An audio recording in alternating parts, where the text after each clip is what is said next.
It wasn't easy at all, but the Giants picked up a big Game 1 win in this series opening road trip and first game in St. Louis.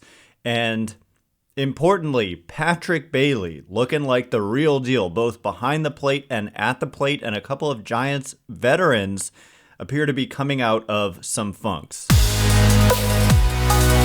You are Locked On Giants, your daily San Francisco Giants podcast. Part of the Locked On Podcast Network, your team every day.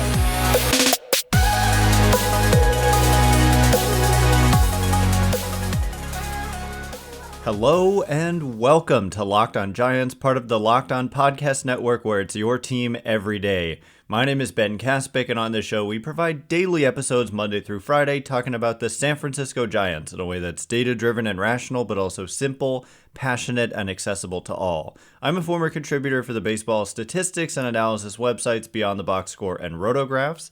I've been podcasting about the Giants since 2015, and I'm a lifelong fan. Thank you for making Locked On Giants your first listen every day. We're free and available wherever you get podcasts, including YouTube, so check us out there if you have not already, and please hit that subscribe button if you're watching on YouTube. Download the Gametime app, create an account, and use code LOCKEDONMLB for $20 off your first purchase. Last minute tickets, lowest price guaranteed. And something else that's maybe close to guaranteed, okay, maybe it's not guaranteed yet, but Patrick Bailey is looking like the real deal, and he put his skills on display in this series opening win in St. Louis last night, both behind the plate and at the plate. Just an incredible throw that he made throwing out a runner. And so we're going to break down some of the defensive numbers that are coming out on Patrick Bailey. Obviously, it was a small sample initially, but we've got some data now to discuss on the defense, and we're talking about like framing and blocking and throwing really from the catcher position, and Bailey grading out well in all of those categories. And also at the plate, I mean, my goodness, he had probably the biggest at-bat of the game, or one of them certainly, in a game that had a lot of big at-bats. And later on, we'll get to how some Giants veteran players had a huge game yesterday. Logan Webb gave up the lead. The Giants had a small lead, and he gave it up on a couple homers, but the Giants came back, and a big part of it was Patrick Bailey working, I think it was an 11-pitch at-bat, in which he was just grinding, fouling off tough pitches, and just finally earned himself a pitch over the middle of the plate, and he lined it into the opposite field gap for a double and ended up scoring the go-ahead run. And so, yeah, I mean, looking like the real deal. And, we discussed yesterday how Joey Bart had been activated from the injured list and then optioned. And that is no small deal. It means that that Patrick Bailey right now, and it's not a surprise. If you've been listening to this show, I've been a Joey Bart skeptic for a long time. I know some of you think I hate Joey Bart or whatever, but it's not about that. It's about performance. And the performance just frankly wasn't very good from Joey Bart. And in fact, sad tidbit, but in terms of Fangraphs wins above replacement, Patrick Bailey in 18 games has now surpassed Joey Bart's career Fangraphs wins above replacement.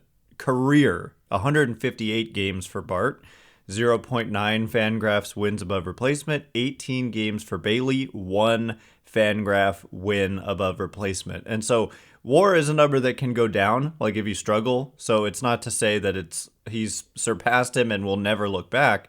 Bailey could struggle and then it could go in the negative direction. So just to be clear about that. But let's get into a little bit about the defense, starting out with framing, which I think is the most important, like quantifiable thing that a catcher does. It has more of an impact than blocking. I mean, throwing is definitely important in this day and age, particularly with the, pitch timer and the limits on pickoffs and all that. And we're going to see that Bailey is doing well in all of these categories. So in terms of the strike rate on borderline pitches is essentially how we measure framing. It's like they call it the shadow zone, and it's basically, I don't know if this is exactly how it is, but it's like the width of a baseball inside and outside the zone. And it's, judging how often are those pitches when they're taken by the batter called a strike. And the league average in this metric category is 46.6%. So a little less. I mean, almost, it's 3.4 percentage points lower than half the time those pitches, which I like to just call borderline pitches rather than the shadow zone.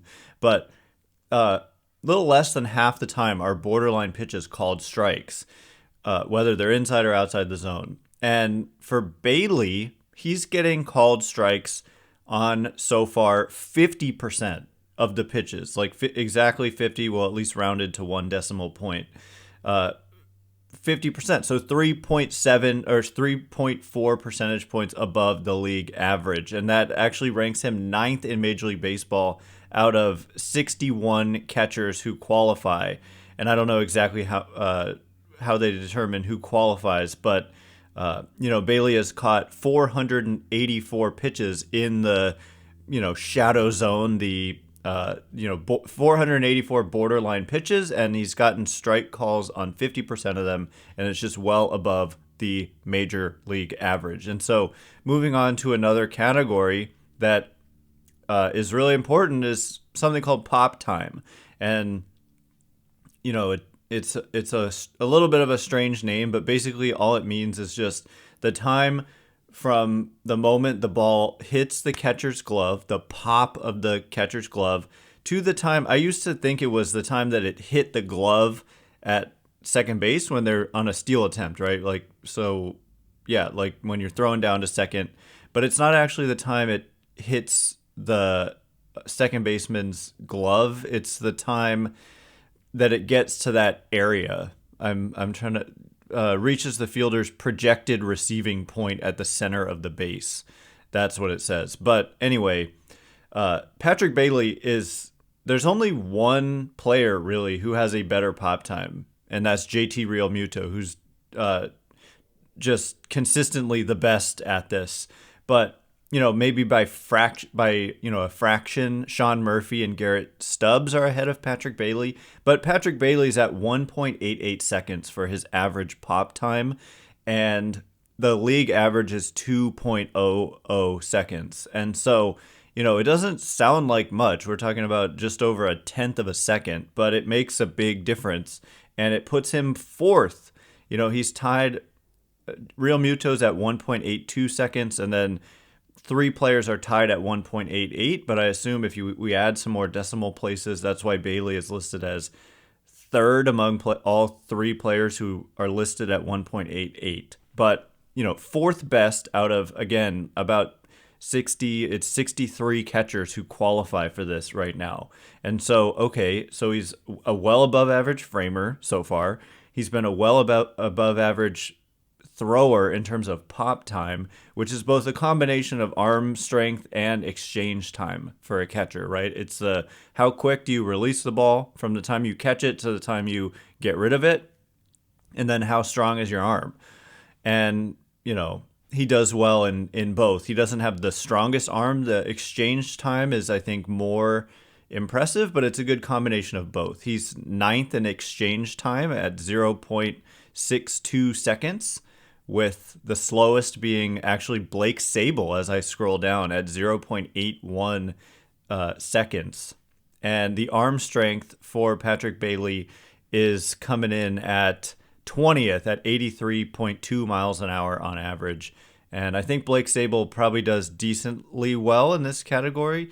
No, he's 34th. So Blake Sabol pop time has not been a real strength of his, but this is we're trying to talk about Bailey for now. And in terms of catcher blocking, blocks above average is something that is offered here. We're using Baseball Savant numbers here, and Bailey's at 0 blocks above average. So he's been average so far at blocking, and he's had 515 blocking opportunities and 0 blocks above average. Notably, Joey Bart this season was at -3 blocks above average, and Blake Sabol at -4 blocks above average.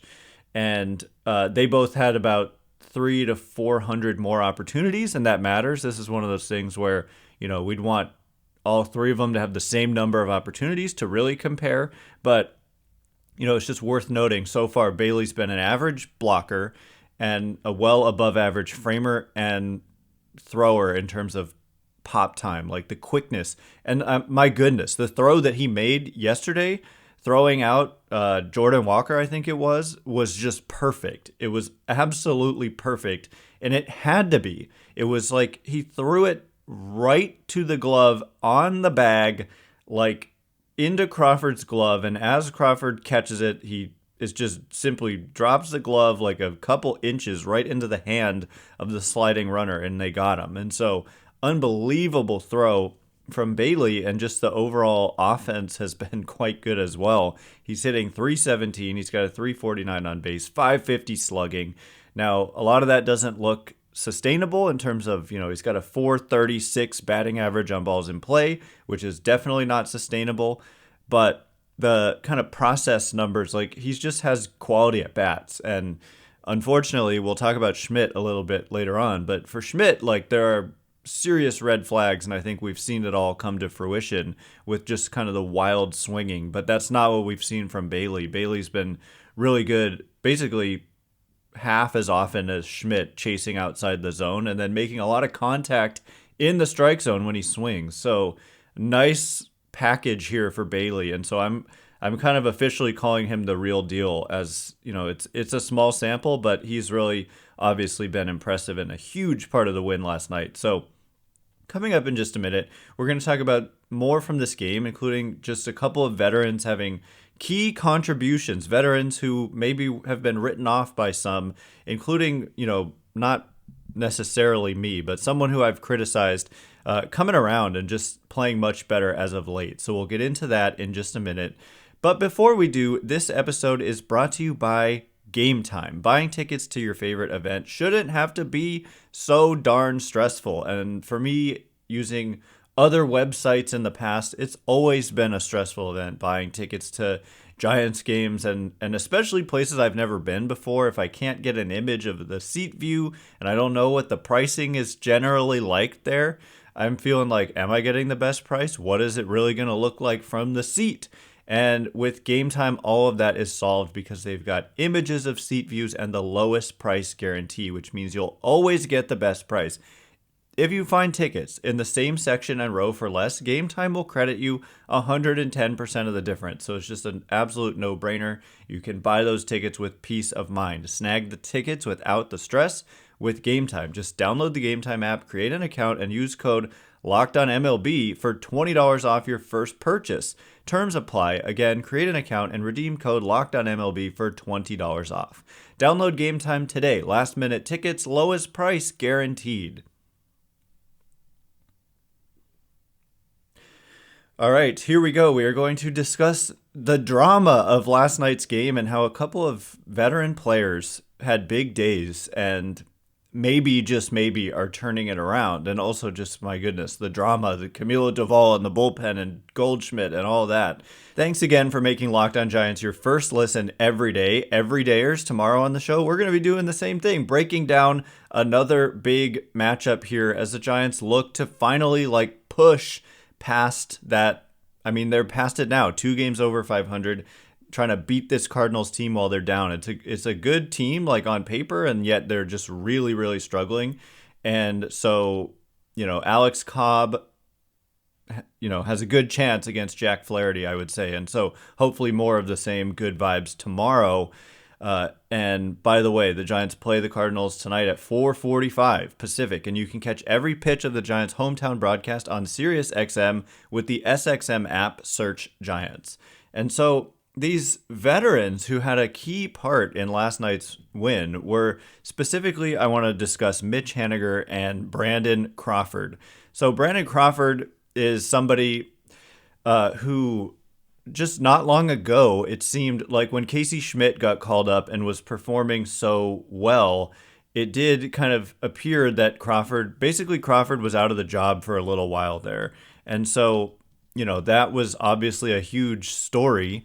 And what's transpired over the last week or so is that Crawford has had some huge hits, basically. And like in the Colorado series, think about that ninth inning double that he hit in the finale in the ninth inning. I think I already said ninth inning, but he's just had better at bats lately. And the defense, it's certainly not been perfect this year, but with Casey Schmitt struggling, and Schmidt is down to, the batting average is all right. It's above average at 277, but basically besides that is 287 on base. It's rare you see a guy with a walk rate of less than 1%. And that's what we're looking at. Casey Schmitt has come to the plate 115 times and he's walked once.